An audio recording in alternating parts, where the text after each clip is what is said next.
Hello,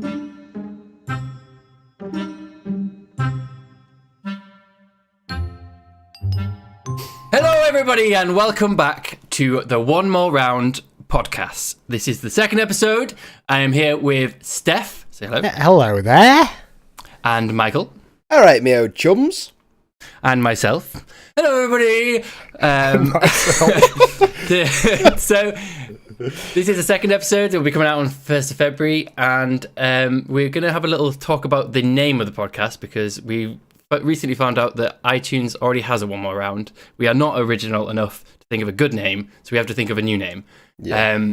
But it's been a while. Sucks. The last one came out on the 1st of January, and we recorded that just before Christmas, so there's a lot to talk about between now and then. We could talk about Christmas and New Year's, but I'm sure everybody's already talked about that a million times to everybody at work who asks them, how was your New Year's? And you give the most generic answer. All your answer was, usual, innit? It's all right. It's quite chilled, actually. Did a lot of drinking, a lot of eating. Drank too much, ate too much. Right, there we go. Done that one. That's it. We've done that. Unless anybody has a significant Christmas story, or what did you get for Christmas? Anything crazy? Money. That's pretty crazy. Yeah. You are a wild one. Absolutely nothing related to gaming, and that's what this podcast's about, so I'm not going to divulge. Cool. I apparently am now a alcoholic for gin because an alcoholic virgin. Alcoholic virgin. How have you done given that? a load of bottles of gin. You know, it's like a classic thing where someone asks you, "Oh, what spirit do you drink?" And like offhandedly, you say like, "Oh, I drink some gin and rum," and then they just latch on to that first thing, and there's everyone spreads it around, and everyone buys you gin as their present. Well, at least you've now got a spirits cabinet on the go. You actually do. Like I guess this is how you become an adult. People start buying you spirits for presents. So at least gin's a good one. Mine happened with port 2 years ago, and I literally have about 8 litres of port in, and I'm never going to drink that.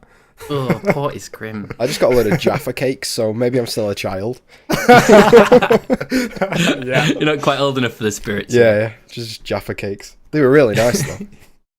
You've not got them left already. You've already finished them all. Of course, it's been a month. Did you get one of those ridiculous, like, yard-long sticks? Yeah. I got a yard-long one. And then I got... It's not Christmas, and I got one of those. I got a bag, like a small bag full of, like, 4 of them. 4 smaller ones as well. What, 4? Just 4 Jaffa cakes in a big bag? Yeah, they were just massive. It was like a bag that someone had... It's like just an old Tesco's bag, and someone just put 4 Jaffa cakes in the bottom of it and gave it to you. And just, like, an open packet. And just like, oh, thanks. Oh, okay. So, I've got here, throwback to Black Mirror Interactive. Is it why are we throwing back? What's this mean? So we discussed this last time. We talked about it last time, and it's the one where you like choose your own adventure, do all that stuff. Like you go through and make decisions, and it apparently affects the story, but it doesn't really change that much. Now, Steph, I know. Well, last time we were talking about it, it wasn't out yet, but now it has come out. I've not watched it. So is this the Bird Box thing that everyone's talking about, or is this that's different. That's Bird Box. You know what Black Mirror is, right? You've watched Black Mirror? Yeah, I know what Black Mirror is. For some reason I thought Bird Mirror was So this did come out over Christmas. Black Mirror released their own like feature-length movie, which when you were watching it on Netflix, it came up with choices as part of what was going on.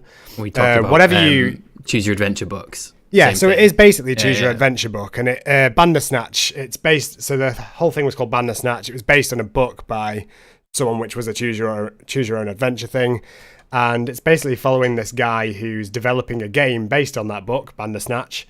And he goes to a games producer at the time. I think it's set in the early 80s or something when games were really kicking off. And one of your first decisions that you've got to make is whether you want to choose them or not to help you produce this game. And the whole thing goes through, and what it does is it kind of kicks you back and tells you, go back to that one to make that choice again, and you'll see a different ending. And there's loads of different endings and stuff.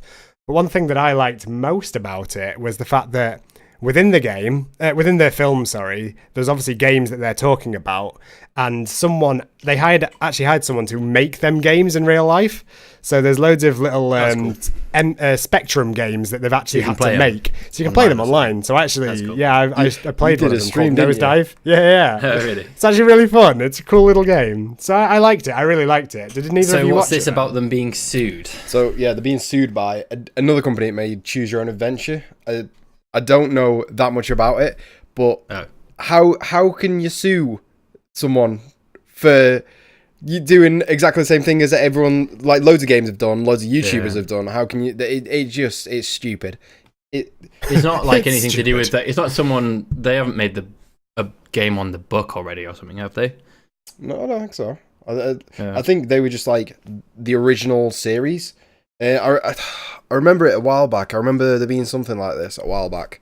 And I think they made the original series and then Black Mirror. It could have copied it, but you can't prove they've copied it because it is a general idea, right? Yeah, absolutely. I just thought I'd add that in there because it is obviously, we just throw back to it from last month. And that is a development that's happened. So. Yes, quite. Yes. So apparently it's a trademark lawsuit, and Netflix had engaged with this company, ChooseCo LLC, who own the trademark for the term "Choose Your Own Adventure." And apparently the claim is purely against the fact that the dad in the show uses that trademark. So he says it's a choose your own adventure book. And apparently Netflix never actually got the rights. So they've been engaging with this ChooseCo for 2 years. So since 2016, and never got the rights, and then still use the term anyway. So it's kind of legitimate. Yeah, that's fair. Yeah. They probably shouldn't have ever used that. Just that particular phrase. Yeah, you can quite easily spin that a different way. Yeah. Sounds like a classic big company just throwing their weight around a little bit. Yeah, I think it's won't care about it anyway. They've made a lot of money off it. So let's talk about. So I was watching it today. Jack Black's new YouTube channel. I was watching his video today. Have anyone watched any of it? I've not watched the proper video yet. I've watched the first two that he did, which were like stupid. The first video he did was the one where he was like sitting in his chair and then like goes back and like faffs around in his chair for a bit. And the next video he did was thank you for 1 million subscribers. 1 million! So his first video was like, I'm making a channel. His second video was thank you for 1 million subscribers. Man. That's insane. So has he actually done any videos where he's gaming or to do with games yet? It's quite a cool channel, actually. I've enjoyed it. It's a little bit like... There was a worry where he was going to be like really cashing in on the YouTube scene. It seems like he kind of is quite genuine with it. Yeah. He's doing it with his son. So it's kind of like, you can tell it's kind of a bit of a dad project, and he's bonding with his son a lot. I like which that. is probably why he knows a lot about the memes and stuff and all this other crap, because his son's like that kind of age where he's like the Fortnite memes and all that kind of level of stuff. Yeah. But so far he hasn't actually done like a gaming video. It's all been like he's like, okay, this week isn't going to be a gaming video, and so he's gone to arcades and done arcade gaming. So I guess technically it's a gaming video. That's actually cool. The most recent one was him. They went to like a dentist. It was a very vloggy dentist food, and then they set up some like old Atari system at his house. It's like clear, like it's very clearly like to do with his kid, and it's quite fun. So is it more like it's a bit over the top, forced kind of, but Jack Black's like that. So is it a bit like vloggy, but at the same time they always throw back to some sort of gaming at the end of it? Kind of has been so far. I don't think that's intentional, but he's kind of trying to keep it gaming related. He said that like the next time they're going to get it basically said like some computer guys coming around to sort out his computer and give him an Elgato. So clearly he's not very savvy, but he's enough that they're gonna do some actual gaming, I think, later on with using an Elgato. See, I really like this because I liked hearing about the fact that Terry Crews back in the day also got into gaming purely because he knew his son wanted to get into gaming. So he went out and bought loads of parts and like helped his son. He basically learnt about computers by just helping his son build a PC. I guess it makes it a bit easier for people that have earned a lot of money some other way to do this and get into it. But I really like it. It's kind of like a wholesome way of getting into gaming, the fact that they're doing it for their kids, but also it shows that, I don't know, it shows that they're like normal people as well, I guess. It's cool. He's been a big advocate for it, hasn't he? He's always been like, I think you should get into the hobbies that your kids like, not force your hobbies onto them. Yeah. Thing. Yeah, Terry Crews has a Twitch channel as well, right? Yeah, so he streams like Rocket League and stuff like that with his son. It's really really good. He's amazing though. I like Terry Crews. He's one of my favorite like people. He's just a very nice person, isn't he? Yeah. So I didn't know what Steph was saying. Sorry. He was. He was basically building a PC with his son, and then realised this project's coming to an end. So he's like, I'll just build one for myself, and then just built an entire new PC for himself, like top of the range, and then just started gaming with his son. And then people were like interested when he was out at events and stuff talking about it. So he was like, all right, well, I'll just start vlogging it and putting it on Twitch and stuff like that. And so that's what he's done. But that's why he's streaming now. But yeah, there's also like, you have like Will Smith on YouTube as well doing like vlogs. Yeah, that's like the YouTube, what is it called? The Rewind thing, the most downvoted video of all time now. That shouldn't be down to Will Smith though, because the videos he puts out are actually quality. Like if you go and watch them, they are actually really really good. Does he actually do good proper videos on YouTube? Yeah. He vlogs. That's what he does now. He vlogs on YouTube and like just travels around the world doing all sorts of things. I think it's that was a like really a big complaint, channel, wasn't it? Where people were like, "Oh, why have they got Will Smith at the front of this? He's like a big megastar. He's not a YouTube star." Like, yeah, I guess he is a YouTube star, but he is known more as a megastar, a movie star to start with. But they didn't. The reason it's most disliked is they didn't have like any recent events in it, like PewDiePie. They didn't have Logan Paul. They didn't have. I don't think they had Jake Paul either. No, well, it was one of those things. One of the best sum ups I saw was that it was what they wanted to show advertisers, not what the community wanted. Yeah, definitely. And I think PewDiePie made Best of 2018 Rewind, and it had all the other like controversies in there and stuff like that. It was much more realistic. So PewDiePie's was far better, and that is now already one of the most liked videos on YouTube. Yeah. Is it really? I think it's got like 98% likes or something, whereas I think the YouTube one's on like 80 or 90% dislikes. Well, it is the most disliked video on YouTube. That people were undisliking Baby by Justin Bieber to make it the most disliked. That's so funny. I love how petty the internet can be. It's so good. Yeah, it's brilliant. So we talked about last time briefly about the whole PewDiePie versus T-Series thing. Yeah. I did see recently that there was a virus going around in GTA which would spam your phone. You know, the phone in GTA comes up with stuff. It would spam your phone with messages telling you to subscribe to PewDiePie within GTA. So they made like a hack in the game just to tell people to subscribe to PewDiePie. Yeah, that's incredible. Also, another good thing about the internet. See, I like it when people do hacks and stuff, which is more just like for trolls and memes, as opposed to people hacking to try and look good about themselves. Yeah, or to like break things or get money or whatever. Do you remember me telling you last time the guys that hacked the printer? There was 2 of them. They're actually being done now. They're actually being prosecuted for it.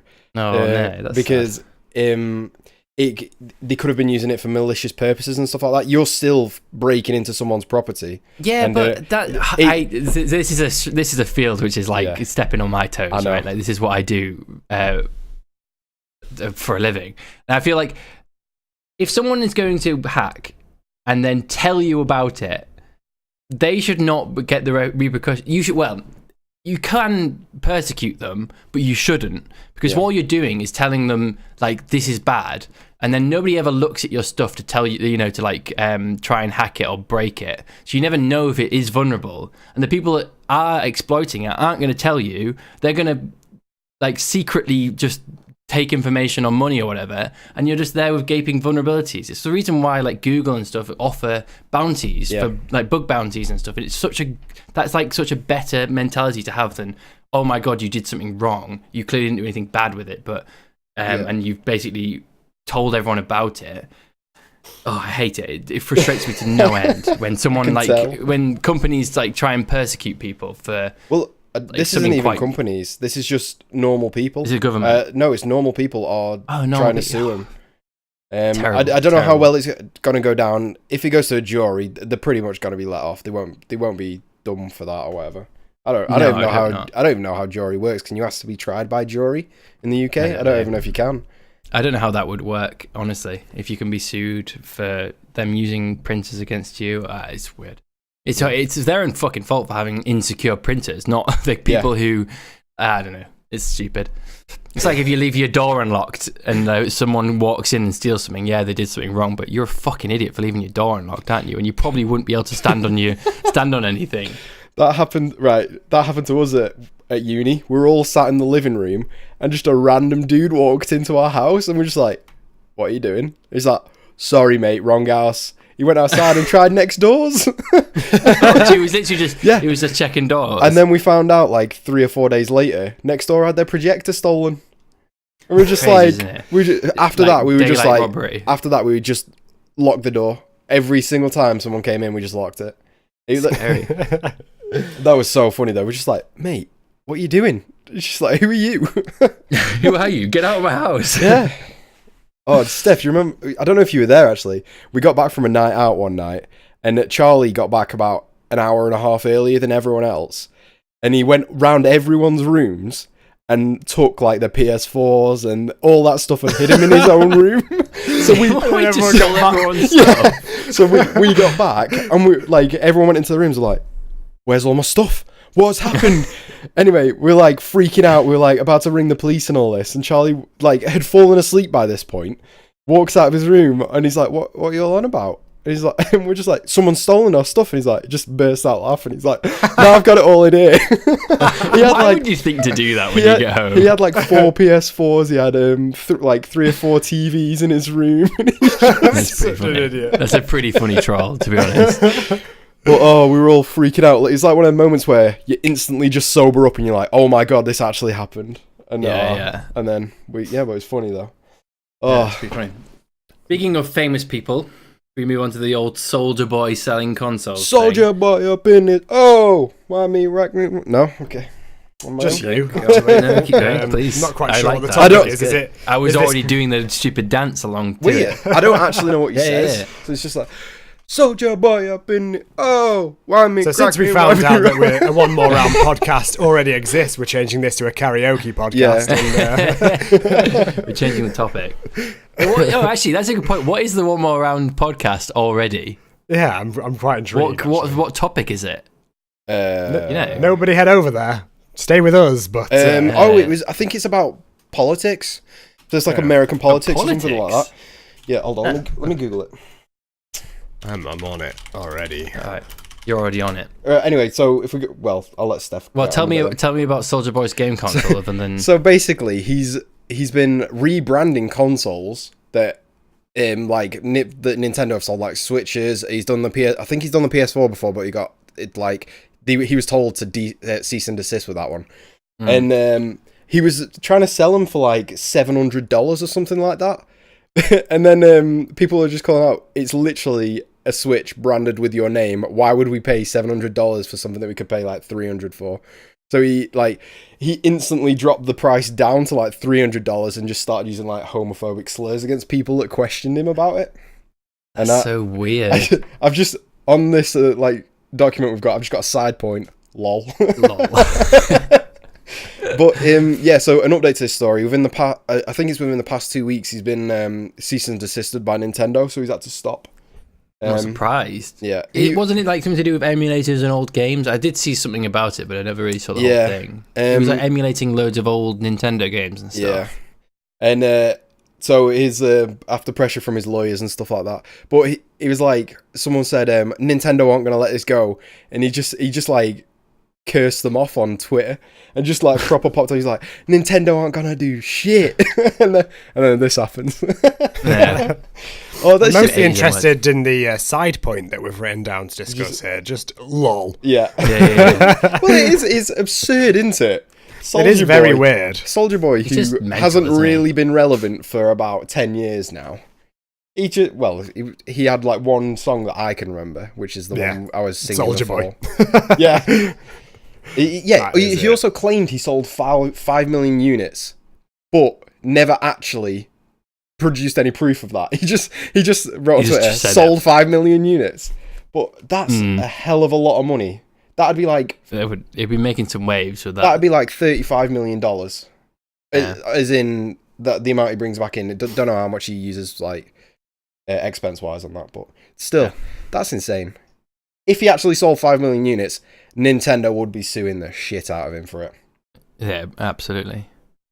I mean, related to this, he's also announced, apparently, that he's going to start his own esports franchise this year. So, off the back of releasing a console. Yep, apparently so. Oh, because that went so well. So, he's going to be making an esports franchise He's this riding year. the wave from all his success, clearly. What do you reckon Soldier Boy's esports team's going to be called? Soldier Boys. Soldier Boys. SB It's going to be called Tell 'em. Soldier Boys Tell 'em. Yeah, fair. And whenever they walk out, they just walk out to, ooh. I don't get that reference. No, I don't get that reference. Well, shit. Okay. I'm just operating on this 200 IQ level, and you guys.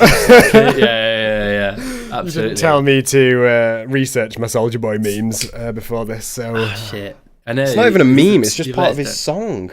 Is it? Yeah. Oh, right. Okay. Good. Thanks. There you go. That's what it is. I've just opened a beer. Just letting you guys know. I've got a Hop Mike's House bit- lager. Exciting. Wait, is Hop House the Guinness one? No. I actually don't know. Is I got this board for Christmas, That's exciting. and I think it was just left in someone's cupboard. Premium crafted lager, double hopped and brewed with Irish barley.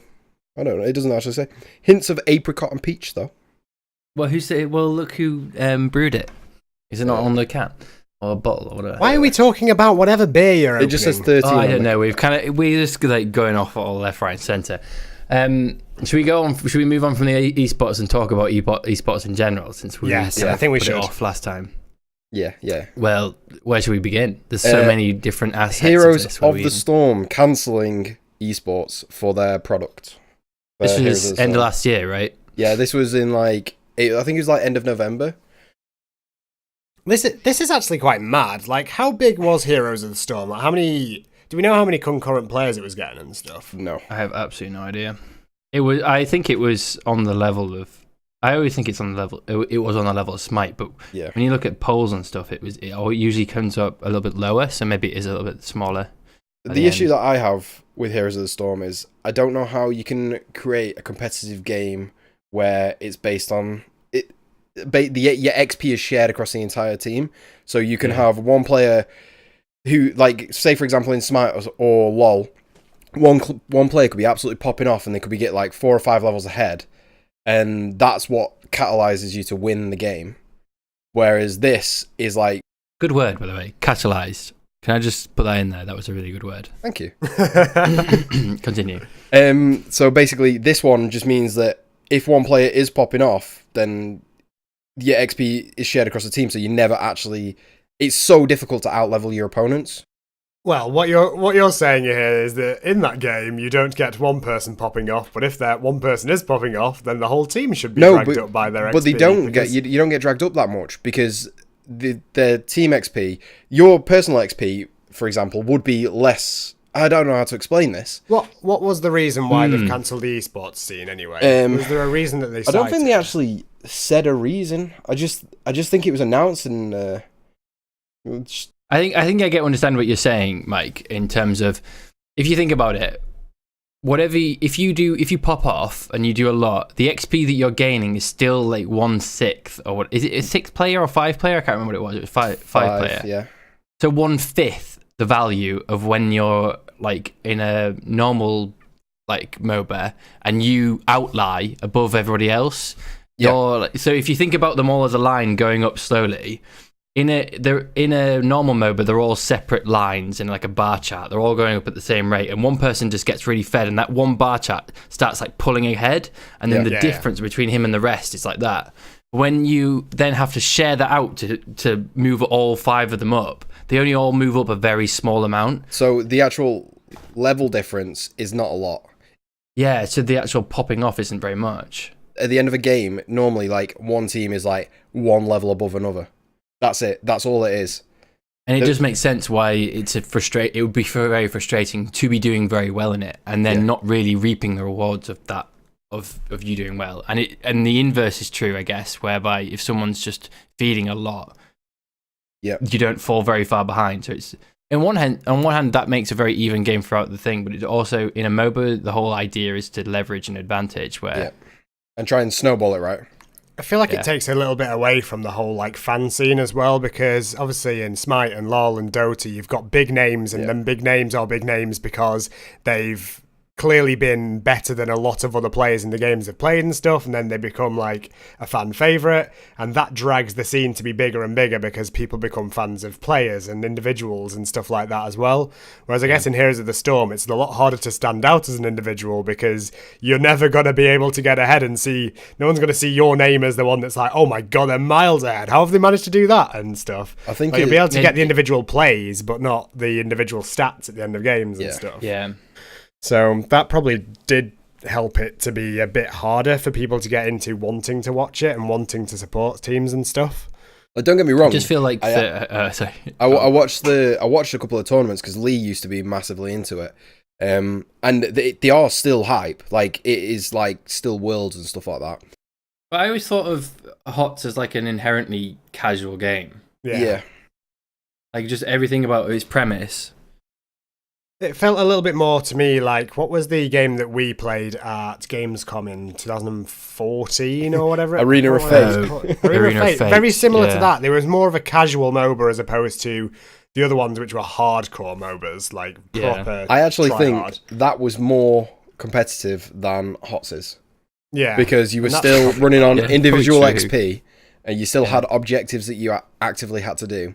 That's another weird thing about HOTS. There were like side objectives on each like side of the map that then catapulted your team forward. So, for example, on one map you had to go around and collect it's like blessings or curses or something like that. And as soon as you got 3 of them curses that spawn every like 30 seconds or so, the enemy minions have 1 HP and towers no longer attack. So you could just push forward through everything. That's nuts. What was there was one where you got some massive bugs on your team that started pushing as well. It was always that, wasn't it? All the maps were like designed to whoever was doing better, they could leverage the map and then just win the game off like some crazy thing that happened. It kind of takes away from the big team fights winning games. Like massively. In all the other MOBAs, you'll have a big team fight and one team will then pressure off that, and you say that, but I feel like you'd have the team fights around the objectives that spawn, so it's still forcing people together to fight. I don't think inherently any of what we said is bad. I think it's a different take on how you would do esports, but and I guess like it didn't work. The team going the esports as well, yeah, that, and I don't think they really ever cared that much about it. It felt like.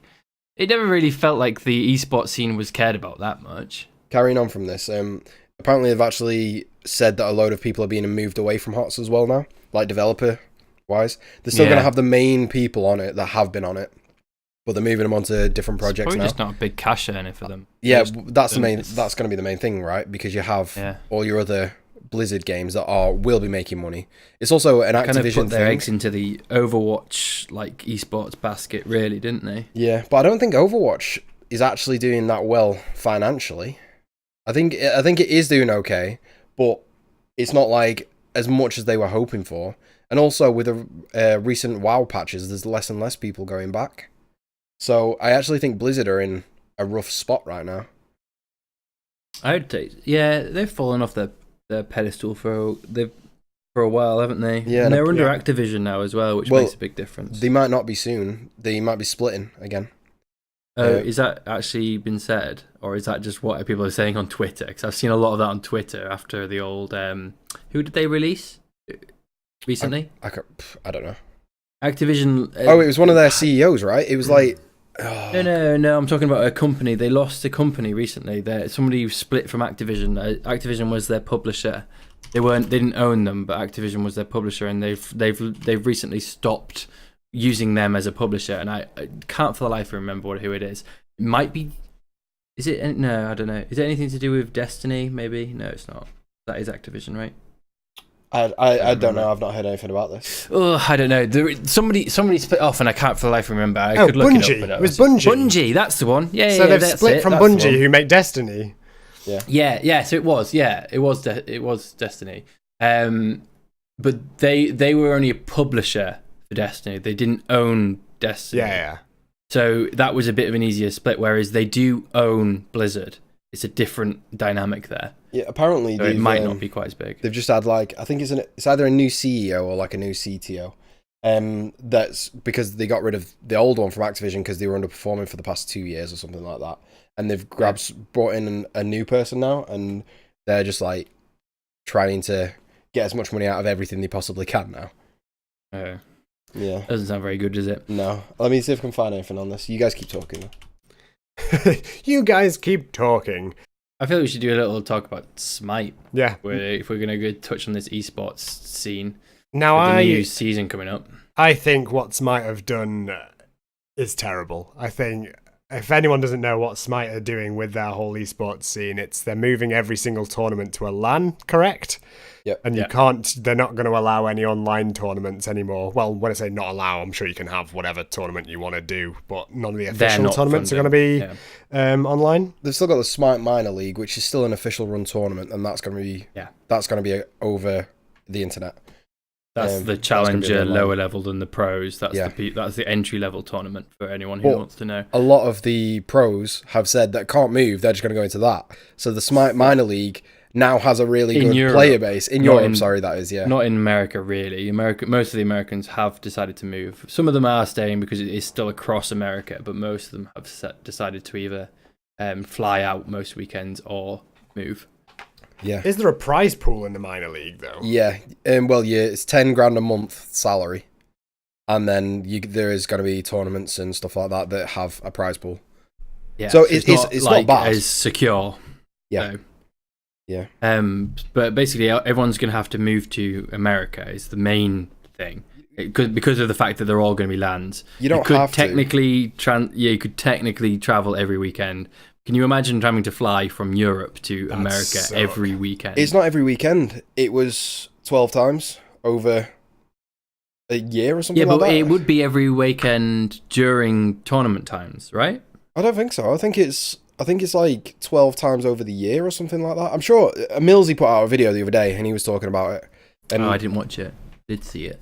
That's what he was. I'm sure he said something like that. But he said even with even traveling, you're going to get jet lag. And you're not going to have the opportunity to practice with your team that is out there. So there's no point. You're still a massive disadvantage, and all the teams would want people who are all together in it. So I think there's upsides and there's downsides to this. I don't think it's as black and white as it seemed off the very face of things. And I'm probably leaning more to the idea that it's bad, but I think overall it's new, it's interesting, right? Yeah. It's different. And that could be something good for Smite because it's kind of stagnated and they've made a lot of bad decisions. They're constantly trying to rock the boat in a way that might make it rocket up. Yeah. And they're always usually bad decisions, like the Mixer one. That was horrendous. That's still horrendous. Which I still think they are doing this year. I still think it might be Mixer exclusive. It is. So they're probably still sticking with that, which is also still bad, which doesn't help. That compounds things. But I think that the moving to the NA thing and everyone being on LANs and being in team houses or at least living really close to each other and being a lot more friendly in that way, I think that could be really cool for the whole narrative and dynamic of the SPL and having teams be a lot more friendly with each other and rivalries grow out of it and stuff like that. And things like Cherio, he's been playing from Egypt on 150 ping on the online stages for years and years, and now he's finally going to be moving to NA and playing on LAN the whole time. Yeah. That'll be cool. Be cool to see a lot of this. What is the format for the whole Smite competitive scene? Is it actually stuff that's almost every weekend? Do they do qualifiers and stuff for the tournaments all the time, or they run a league format? No, they don't use qualifiers all the time. It's a league format, but it's you can only qualify into it at the beginning of every split, and I don't know how the splits are going to work this year. No. Okay. I don't understand how the minor league is going to feed into the SPL. it's going to be the biggest thing is, the hardest thing is that it's going to make it really hard for new players to ever get in because they're going to have to move. You have to go and make a leap from going from casual, like almost casual SML level to moving across to America full time playing SPL. That's like a crazy different league. The one good thing that they've done is they are paying a salary of $30,000 per year. Yeah. Now $30,000. Yeah, $30,000, but you don't have to pay any housing stuff. You don't have to pay any of your bills. It's a gaming house, right? So it comes out of the organisation that have set up the gaming house, which is good. So it is literally all spending money essentially. That's good. Because one thing that I find about Smite and quite a few other games actually is the difference between the company that make the game holding like all of the tournaments themselves versus allowing like third parties to host some of the bigger tournaments. So you've got people like ESL and Dream League and stuff, which I guess it's majority are the Valve games that utilize third parties holding the tournaments. But one of the things that I think is about the main developer holding all the tournaments is it kind of gets a bit stagnant and it doesn't allow for any competitiveness in actually holding the tournament. So I don't really like that. But I don't think there's anyone stopping other tournaments happening in Smite. I just don't think it's big enough or anyone cares enough to get involved in it. Because Faceit tried to like come in for a little bit and make tournaments happen on a competitive level, and that never really kicked off, and nobody cared enough about it, so it didn't go anywhere. And I just don't think anybody's willing to put in the capital to make it work and start an actual proper league.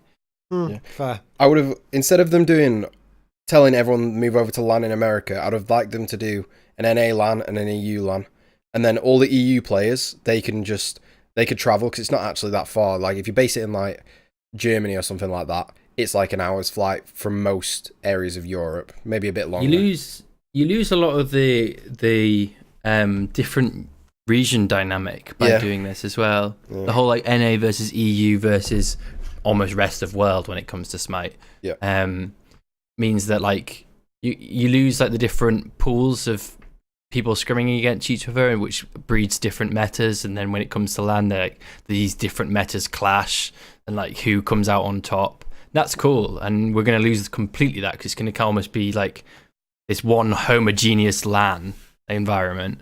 What's going to happen to like all the Chinese players or all the LATAM players? I don't know how that works with them. I think are they just dropping support for the other I've not heard regions anything. Or I've not heard anything either. I don't know if they're still going to continue to run on an online format and then they have to come in during the world stage stuff and then lose in the first round like they tend to do anyway. Yeah. As part of this though, the organisations actually own the SPL spot as well. Now, there's been massive uproar recently because it turns out LG hadn't paid players for last split at all. So it took them weeks and weeks, didn't it? And it was all happening over Christmas, and then apparently they got the money but then didn't get the bonus they were promised because they came out with a public apology and said each player is going to get $1,000 over the festive period as an apology, and then they didn't pay the bonus over Christmas. So they said one thing and didn't do it. I think it's finally been sorted now, but still it doesn't bode well. And then they got the spot in the SPL, and whereas other people didn't. In Smite, is LG Luminosity or not? Yeah. Yes, it is. It's still Luminosity. That's interesting because they're a very big esports firm, and they don't seem to have any controversies elsewhere. I guess Ninja's part of LG still, right? So there's clearly a big name. So I wonder why they had so much trouble paying the players, that they were promised. And now they've been offered the spot again, which caused a bit of controversy, like who was going to get the team. There was also the controversy that because there's still no like guarantee of pay for coaches. Yeah. So some coaches have been offered places and then they're like, no, we're not going to pay you. And it's like, well, how do you expect me to move to America and live out there without any pay? And you want me to do this full time essentially. And that blows my mind that in 2019, people think that coaches don't do enough to deserve being paid. That's that blows my mind. I think a lot of, not just in Smite, but just every single esports ever has like coaches and teams, and it always makes a difference, and it always shows who has a good coach and a good. Well, a lot of them in LoL and Dota have data analysts and stuff that they hire as well. People that literally just review the data of games to understand what went wrong where and stuff. I mean, absolutely not surprised, considering you've got the same thing happens in, particularly in like sports in general, in anything, football, rugby, American football. American football have huge teams of people, and same with football because they're just so big. They have people that literally just like track the players and exactly like what they do all the time. And I know they do that. They do that in a lot of the big teams, and as well, they have like chefs as well, don't they? They have chefs. They have physical trainers and stuff to make sure that they're all hitting the gym and keeping fit as well. Like they are starting to push a lot of this for esports teams, and it makes sense because your physical health impacts your mental health and also your reaction times and stuff, which is a big part of esports. So yeah, it's been a big part of it where like most people have just completely neglected their physical health, and I think it's now becoming more of a thing where people are realizing that being a bit fit and healthy will help you, even though you're not like actually doing anything particularly fit and healthy whilst you're playing game. It's not like you're going to be out of breath, but your like adrenaline levels are high, your concentration levels are high, your reaction times need to be honed, and etc. etc. Yeah, it's essentially by you being physically fit, you have more energy as well, so you're not tired when you're turning up for things. Like you might not think, oh, it affects me that much, but being tired does affect quite a lot. And I don't know. Did you hear about the Cloud9 thing? I think it was last year in LoL. They were like nowhere near favourites. They barely qualified to get into like into the qualifiers. And they got a new coach, and then basically got rid of the entire roster and rebuilt it from the ground up. And one of like their best players, they decided to drop him and bring in someone else for certain games because the numbers indicated that this player would be better and safer to play in these games. And then it just created this was on the coach's decision as well. So it created competitiveness within the team as well, which raised the overall level. And then I'm pretty sure like they got to like the semi-finals of Worlds or something like that. They did, yeah. And it was mental. It was crazy. I think they got absolutely hammered. I think they got to the finals, didn't they? Yeah, it was like I think it was 3-0. Yeah. I would not want to be one of those players. No. You'll be into so much like mental stress, constantly be on edge that you're going to lose your position and stuff like that. It would suck. But it's interesting though, because I know a lot of games at the moment on the rule set tend to have like you can have a team that has the right amount of players, you can't swap in, swap out and all that kind of stuff. But again, if it's going to follow sports as a thing, sports obviously has substitutes in a majority of the sports, and a lot of teams have way more players than they need, and you swap in, swap out based on who you think is going to play better against someone else. And it kind of does make sense. Someone might be able to, like, you have players that get in the head of other teams, and then if you're playing against a team who you know get tilted quite easily, get them on the team. Yeah. And if you're playing against a team that doesn't necessarily get tilted, then play someone else or whatever. Like, kind of does make sense from the whole competitive perspective. Yeah, it does. Particularly from a gaming, like, sporty competitive words stuff. just related to esports. I'm giving up on that sentence. Like just like whatever. The one thing that you wrote down in here I'm quite interested in, and I don't know how much you've read into this, is the whole the pro players on PUBG getting banned for hacking within an esports competition. Yeah, that's actually mad. Is that recent? Because that happened last year as well. Yeah, it's happened again basically. Like early on last year, someone was like rubbing up against a wall basically, so they could see through the wall.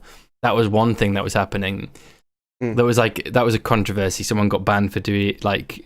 What was essentially a bug in the game, but they knew about it, so don't exploit it. And then obviously they were exploiting it, and then they got banned for it, which is fair enough. But that was funny. But this has happened again recently. Yeah, so this is 12 players got banned for using radar hacks. And like, well, they banned one person, and there's like a big controversy around it, and like loads of people chatting saying, "Oh no, he wasn't. It's natural and all that." And then they just came through and banned another 11 players, professional players Wow. for it. And it turns out, it's a radar hack. So apparently what it does is it uses a virtual private network rather than the game files to read opponents' data, which can then be fed back into a separate program to locate them on the map. So it's like it's basically reading opponents' data to know where they are on the map at all times. That's insane, and apparently it's really difficult to detect. That's Wait, actually so quite this crazy. does this work online? This worked online It must do, I assume. on the So. online stage. I think it works online. Interesting. It uses a VPN. I wonder how that works. So it basically proxies through. Proxies their data through to a program that you've got running, I guess, or something. Yeah, that sounds interesting. Crazy. Wait, the data must be there, right? Because the game has to render where the players are at some point. Yeah. And then, so if you can put that through and then pull out the information somehow and then pass it back onto the game without, like, all that it needs to do is take a copy of it as it goes through and then look at where they are. You've got radar hacks, right? Yep. That is insane. It is cool. It's interesting, isn't it? It's interesting. And as you say, it would be incredibly hard to detect because the game wouldn't know like the data's been tampered with, because it hasn't been tampered with. It hasn't been changed. It's just been read by a different program, which is then like actually showed it to the player rather than the game going, okay, this player's out of view, we don't show this. Yeah. Yeah.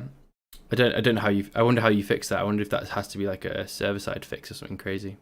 No idea. I feel like that is one of the biggest difficulties for any developer wanting to create a game and have it be a legitimate esport as well nowadays, is the whole combating hacking and combating any form of flaws. They must have to put so much time and effort into bug fixes and stuff. Yeah.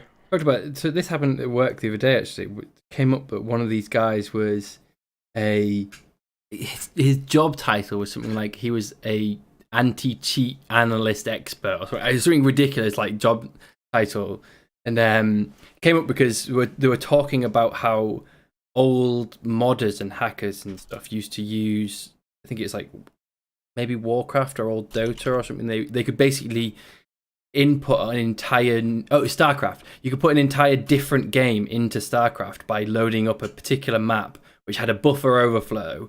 And that buffer overflow allowed you to basically add in as much code as you like. So people would just added in the code for an entire different game, which then loaded up, and they would play like they put the entire of Mario into the game. Like they made their own version of Mario. You would load up StarCraft, load up this map, and then you'd be playing Mario. That's amazing. I want to do that. It just sounds it's crazy, fun. Isn't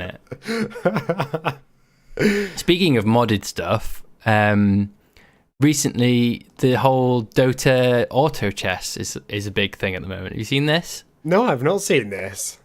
Dota what? It's a Dota auto chess. So it's kind of like a board gamey. Okay. You put in the characters that you like build a squad of characters, and then you let them go out, and the computer like controls them and fights for you, type thing. And so, like, I don't know if there's resource management or what. I don't know how it works in terms of competitiveness, but people have been going wild for it at the moment. It's a big mod for Dota 2. Yeah, so in Dota 2, you have custom games anyway, so people can create custom games, a bit like on the Steam Marketplace, I guess, and they can get put forward and they can get put into the game as like a different type of game that utilizes Dota 2 characters or whatever. There's loads of them, and there's some really good ones, to be fair. So this is just another one of them, by the sounds of things, to do with chess. People have been going wild for it lately. Really? On Twitch and just I in might general. have to. I I loaded up Dota last night for the first time in ages and played a game, and I really enjoyed it. I might have to go and see what this is all about. This actually looks really cool. I'm just looking at some videos. It looks really well done. I mean, it just uses all like the Dota asset stuff, so it looks like really nice. And it uses. I think your playable character is the courier, and you move them around on the map. So, really? Like, yeah. So you're actually playing as the courier. Oh yes, so you are. Yeah, I had a little I think Hafu was streaming it earlier today, and I had a little peruse of it, but I didn't get it because it looked quite complicated in terms of what ended up happening, or at least on the face of it looked quite complicated. It might be quite simple by the end. Well, I'm going to assume you have to know a little bit about the Dota characters anyway, so that you know what you're doing. What they do. I'm assuming they use their abilities from the game type thing, and in a way that they fight. Yeah, maybe. And maybe the items. I'm not sure. I'm not sure how in depth of the actual normal game it uses. But I know that all I know is that it's auto chess. So the idea is that you place them and then they fight automatically, and you might be able to issue them new commands as they're going through. But it's like a RTS type game. It's weird that because I can't, like, you know, the card games that you can play, like Hearthstone and stuff. I feel like that is kind of all that is, really. It's just it's like a little strategy battle game. That's what this is in a way. Dota, or Valve, sorry, have actually released a Dota card game last year, which everyone was furious about because they were hoping it was going to be like some big change to Dota when they had this big announcement, and it was actually just a Dota card game. But it's almost like someone's now gone away and made that, but within Dota, so people can just play Dota again. Like, fuck you, Valve. I did see the new. I saw a lot of controversy around it.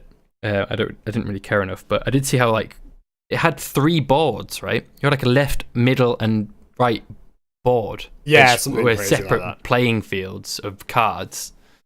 So it was Sounds almost like different complicated. lanes within Dota. Like you have your mid lane, your top and bottom, and you'd be, I don't know, it's weird. Either way, card games aren't really my forte. Nah, not mine either. Continuing on with the mod stuff, Atlas got released last month. Now, Oh yeah. So this is supposed to be like a massive open world pirate game that can support up to 4,000 players on one server. 4,000? 4,000. Seriously? Is that the number they're claiming? That's the number crazy. they originally released with. Now, it started off horrendous. The release night, they delayed it for 12 hours, then delayed it for another 24. So people will actually we're just sat streaming, then watching the main menu because they couldn't get into any servers. Just waiting to like get into the game. I saw Yeah. this. Yeah. Did loads of people start playing Sea of Thieves again because they were like, well, let's just play Sea of Thieves whilst I wait Let's for be a Atlas to be pirate, released. yeah. and now we see if he's doing really well. Yeah. So That's funny that Atlas has inadvertently probably made Sea of Thieves like get a second round of advertisement. Yeah, so people were like streaming Sea of Thieves, but under the Atlas category on Twitch. So, which is technically against terms of service, but they would just like opening the menu every now and then to see if it was the servers were up. Yeah, absolutely. So they actually found it was to be a DLC of Ark, you know, so the Survival Evolved the dinosaur game. Yeah. So that's how the concept was originally. There was a hidden I item. was about to say there was a hidden item you could go to the menu, which would then load up the Arc menu. Yeah. Really? Yeah. It was just you basically just went on the menu and you went down an extra step where there wasn't a visible button there, and you clicked it, and it would just open up the Arc menu, like the exact Arc menu with the same skin, all the stuff's in the place. It didn't do anything. You couldn't go like load it into it, but it was just Arc. It was Arc reskinned. Yeah, and the claimed 4,000 players on a server. Turns out private servers can only support 64, and the main servers just lag out. Well, that's similar, right? Like 64's got one of the same numbers in as 4,000. So. Maybe it was someone just mistyped something. And it turns out the NVIDIA 2080 Ti's can't even average 60 FPS at 1440p. Which, well, that's a different thing to say. It's like the 2080 Ti's aren't even that good, really. That's a different news story right there. No, they are. The 2080 Ti's are still really good. They're better than a lot they of are other better. cards. Sorry, yeah. I'm not saying that they're bad. They're not like worse, but they're not like for the price that they're more expensive than the 1080 Ti's were on release, and then basically the same as the 1080 Ti's. Like the same, like performance wise. That's it. Yeah, it's because of the new tech stuff. It's how unoptimized does that have to be for a brand new card that is like you could probably overclock it a decent amount, is only running at 60 barely running. It is at 60 early FPS. access though, right? Yeah, but it doesn't matter if early access doesn't give them the excuse. We Well, talked about it this last time, doesn't it? So, I mean, it does give the excuse, but it doesn't give you the excuse to release your game in full and ask for a lot of money for it. So I think it depends on the way you handle your early access. It depends on how unoptimized it can be. It was like 30 quid as well. It's considering it is very much a reskin of is it, what was the old one? Arc. It shouldn't be as bad as it is. So I actually don't know what Atlas is supposed to be. What is Atlas supposed to be? It's meant to be like a pirate exploration game. It's basically Ark, but instead of dinosaurs, it's pirates. Yeah, so that is essentially what it is. There's like loads of like snakes and stuff. There's like PvP areas, and there's like loads of And other animals. Get ships and stuff. And I heard a lot of complaints where like it's really hard to establish yourself because people were just claiming the islands and stuff, and they were ahead of you, and you couldn't even like get started. All you were only doing was running around with a rock, and it was easier just to kill someone than it was to grind through the base game. When you initially spawn in, you were spawning with like nothing, and you've got to work your way up to having a boat and stuff. It's the same model as like Rust and Ark and like all these ones that have the same thing where you have a server which it gets wiped every month, and then it starts and everyone starts building up and spending their entire life like getting a base together. And then someone comes and raids you, kills you, and then that's it. You're fucked. You start. Okay, the concept makes sense then. It makes sense as something to be released. I was thinking that it was meant to be a game that was basically the same as Sea of Thieves, but not Sea of Thieves. I thought to myself, well, where are they going with this? Like, I don't feel like there's that much room for this same type of pirate game. But if it has got that kind of build-up world, then have you seen Sea of Thieves? People have been complaining because they're getting killed when they've just done like chests and stuff. I'm like, you're playing a pirate game. Literally playing pirates. That's what pirates do. Because Summit's got big again, hasn't he? Because of the fact that he's been a big Sea of Thieves streamer, and everyone's kind of looked back at Sea of Thieves and gone, holy shit, they've actually released some really good content, and it's all free of charge. So people are kind of taking notice again. But then people are complaining to him.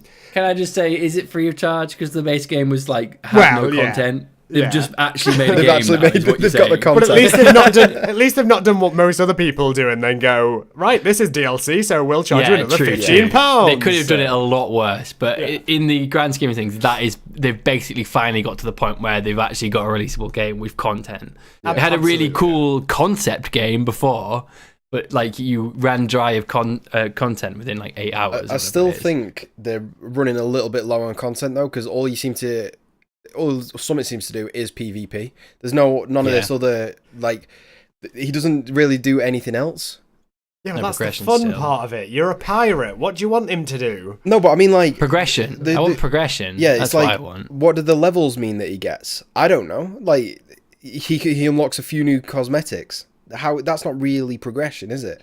You know. But then it's a PvP game, so it's really hard to insert progression without it just breaking PvP balance and PvP. Yeah, because what happens when you have progression in a PvP game is that your progression gives you better stuff, and then people that spawn in and want to start off, then they're behind everyone and they're never going to progress because they're just getting killed by these people that are max level and max everything. Which is literally just rust, which is why you have to do a wipe every month. You've got to be really careful. Allow people to play this. Well, instead of like giving people stronger guns and stuff like that, why don't you make it so that they can carry more, or like other things that just make quality of life easier the longer you play the game?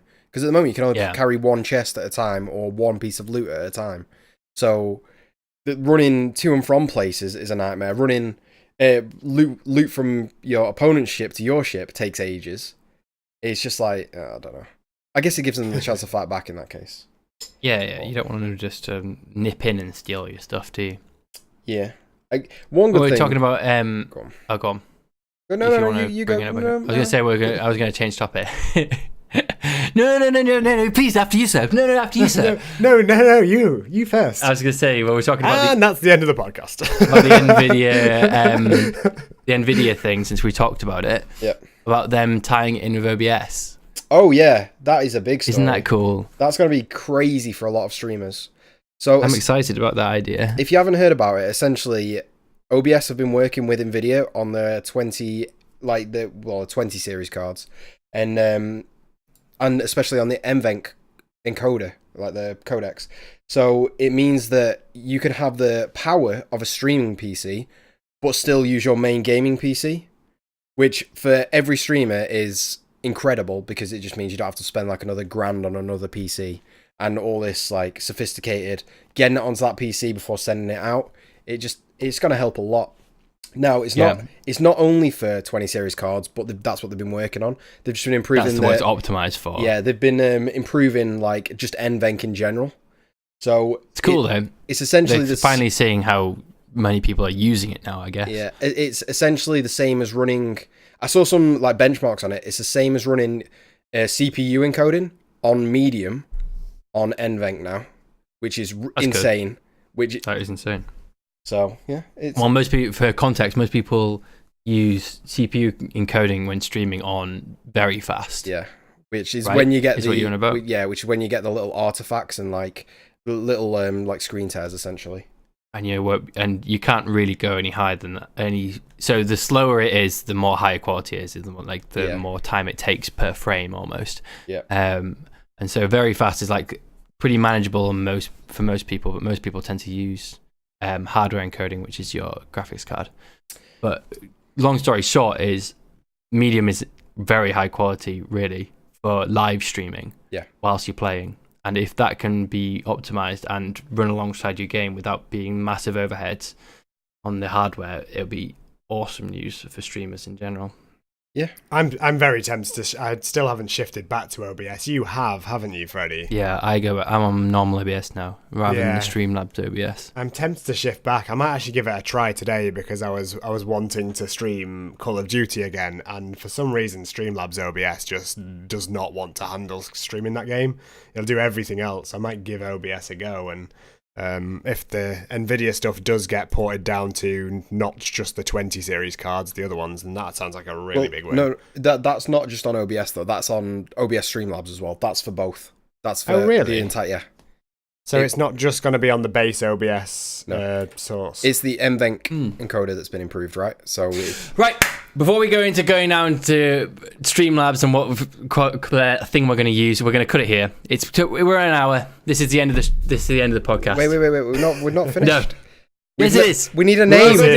We need a name. Oh, the name. All right, guys. Right. Okay. We'll go. Has anybody got any cool ideas for a name before we end? 3 heads. Because I haven't got the foggiest. What did you say? 3 heads? 3 heads and something, because we're going to be doing that YouTube thing, right? It's 3. So is the reason behind this because we can't set up an iTunes podcast called One More Round? So that one finished in 2016. It's not done another one since. That's 3 years ago. I'm just looking at it now. It's all to do with sports as well. So is it sports? Nothing to do with games. Based. Yes, okay. It's all to do with football. Maybe we could still have the name. I did say just using like OM-Round or like a number one more. Well, no, that one is set up with number 1 more round, so we can quite happily we can not still sneak it on there. Well, I'll tell you what. Let's not go down this rabbit hole, but let's park it. But also, if anybody listens and then goes, I know, I've got an idea. Why don't you call yourself 3 retards talking about gaming for an hour? And we could do that instead. Like, if anyone's got a cool idea, tell us what you think it should be. Yeah, how's that? And I think we should sit here and talk about it for ages. We'll something will come along. Something will happen. One More Round is a live podcast at the moment. It's 29th of the 8th, 2017. I did not see that one. Yeah, does not exist. Well, we're not going to be One More Round then. Somebody else think of something cool what we can use for one more instead of one. Or maybe we can use One More Round, but we'll spell it differently and we'll put like Leet Speak in it or something cool. Let's please do that. Can we spell? Let's do something cool. Let's spell more M-A-W. I can't wait for that. Or M4W. All right, guys. Thank you everybody for watching, listening. Whatever you're thinking doing about us, who knows? Like, whatever. Thank you for listening. If you got this far, well done, honestly. Yeah, it's pretty impressive. This round 2, we were talking about maybe doing it slightly more frequently, but for now, I think we'll stick with keeping it short, keeping it monthly until we're maybe a few episodes in and people actually give a shit. Yeah. But thank you for listening. We have been One More Round, and we will see you next month, probably. See you next time. See you later. Bye. Love you.